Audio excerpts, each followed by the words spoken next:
Hi, my name's Allison, and I'm going to talk about something that I've been passionate about much longer than I have drugs, and that is art.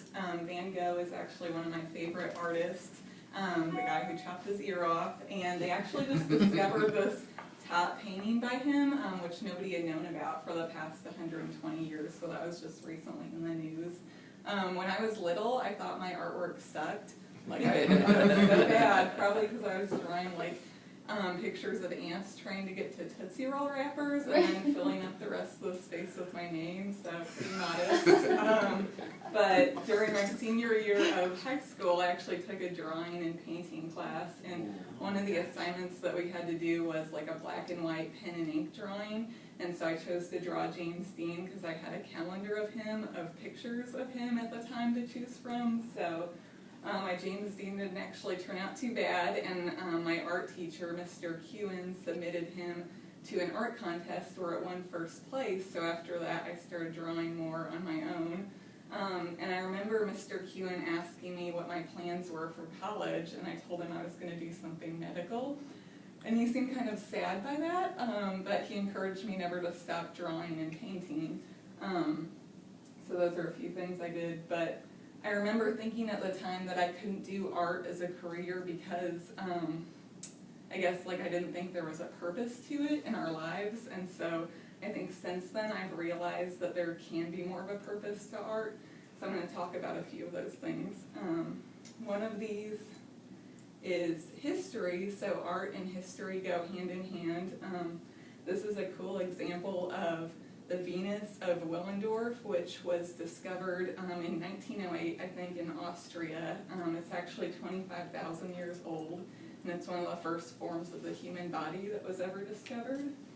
And then going even older, some of the oldest art forms are cave paintings, which are found in Spain and France. This is actually known as the Sistine Chapel of cave paintings, and they date back as far as 40,000 years. And then ancient Egyptian art, I think we're all pretty familiar with, but that dates back 3,000 to 5,000 years, so pretty fascinating. Something we're all pretty familiar with, Henry VIII. He wasn't the best guy in history, or the smallest, but Mona Lisa is one of the most famous paintings, and then this piece was done by Picasso around 1937, depicting like the brutality of the Spanish Civil War. So along with history, art can be a great form of storytelling. This is the girl with the pearl earring, and actually not a lot was known about it. It was painted around 1665 by a Dutch artist. And an author, Tracy Chevalier, talks about how she wrote an entire novel on this piece, making up her own story. This piece was talked about in a TED Talk by Richard Seymour. He's a product designer, and he asked the audience to look at it. And then he told them that this was one of the last pieces ever drawn by a girl, a 5-year-old girl named Heidi, who died of cancer. So it's very sad, but a good example of how the story behind art can be more beautiful than the art itself.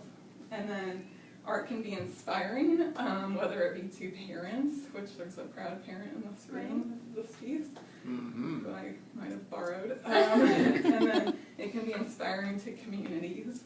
This piece was done in South Africa by a muralist graffiti artist.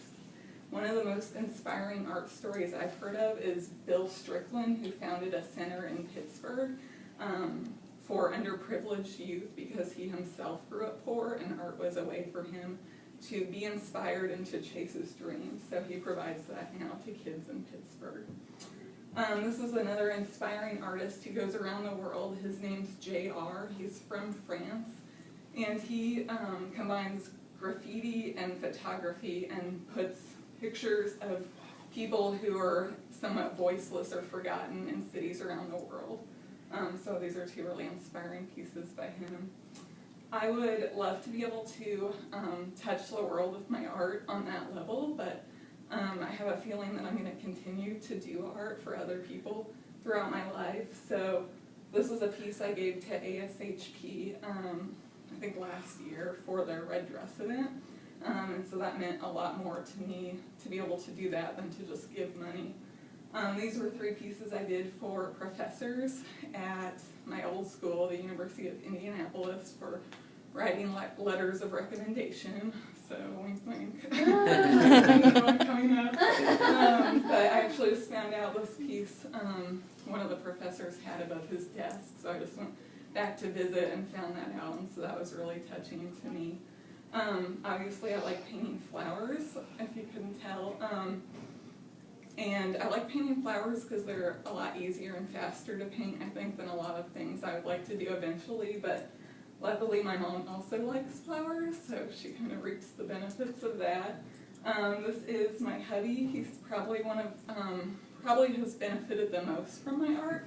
So he requested a couple of pieces in his new office, which he's in Knoxville for 1 more year.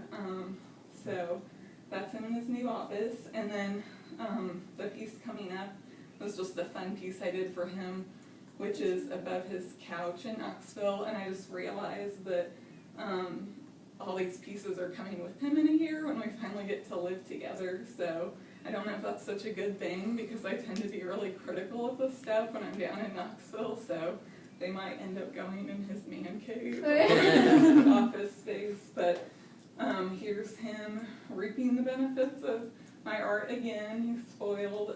He calls this one Faces, and that one I really like because I used the technique that I learned in my drawing class senior year, where you kind of take shapes and merge them together.